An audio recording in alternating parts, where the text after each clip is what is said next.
cooking champorado today and I forgot to vlog it. Hindi ko siya na-vlog. Wala akong na-video kahit isa.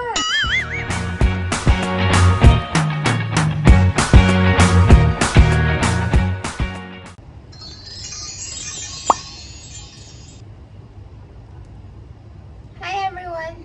I'm cooking champorado today and I forgot to vlog it. Yeah, it's boiling already before I realized na hindi ko siya na-vlog. Wala akong na-video kahit isa. Anyway, pinakulo lang naman to. Naglagay lang tayo ng 5 cups of water, the malagkit, the cocoa, and the sugar. And then, ganyan na. Pakulo na. So, makikita mo siya kung gaano siya kaganda ang kulay niya. Diba? It's boiling. Antay lang natin siyang lumapot at saka syempre maluto yung ayan may buhok pa tayo.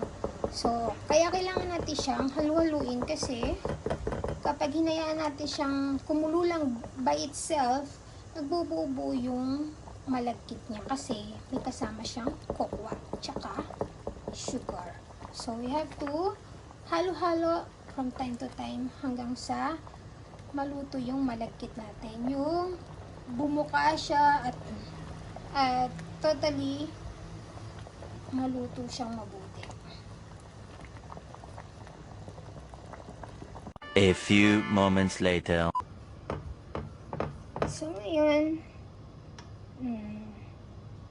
sabog na yung ating malagkit. Ibig sabihin, luto na yan. Pwede na tayong kumain.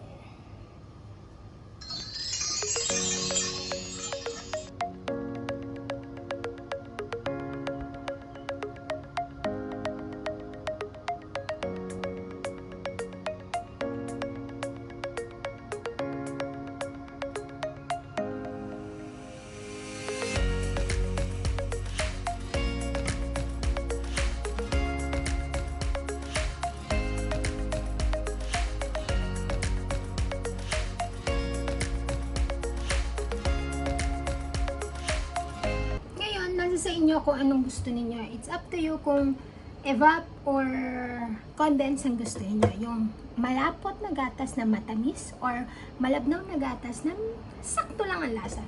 Pero kami kasi, kinalakihan namin. Andiyan ang aking mga gamit.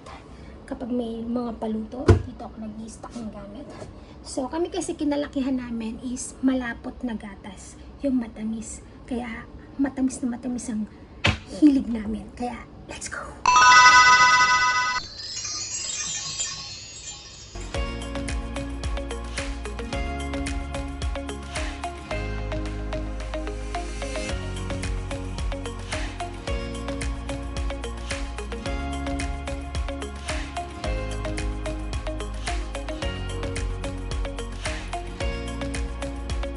Sino ba naman tatanggi sa champorado? Bukod sa pwedeng mainit ito, pwede rin sa malamig. Ako kasi I love malamig and kahit mainit is okay with me. Pero I prefer malamig. After this, kakainin ko siya ng bagong luto. Tapos, i-rep ko siya. And then, anytime na gusto kong kumain, kahit hindi ko siya initin, tapos nilagyan mo pa siya ulit ng gatas na ganyan. Oh, that's heaven. Pinalakihan kasi namin to. Kaya talagang, look, so yeah. It's so happiness talaga. Yung makita mo pa lang siya. Dahil na pagkakain tayo. Tara, kain na tayo.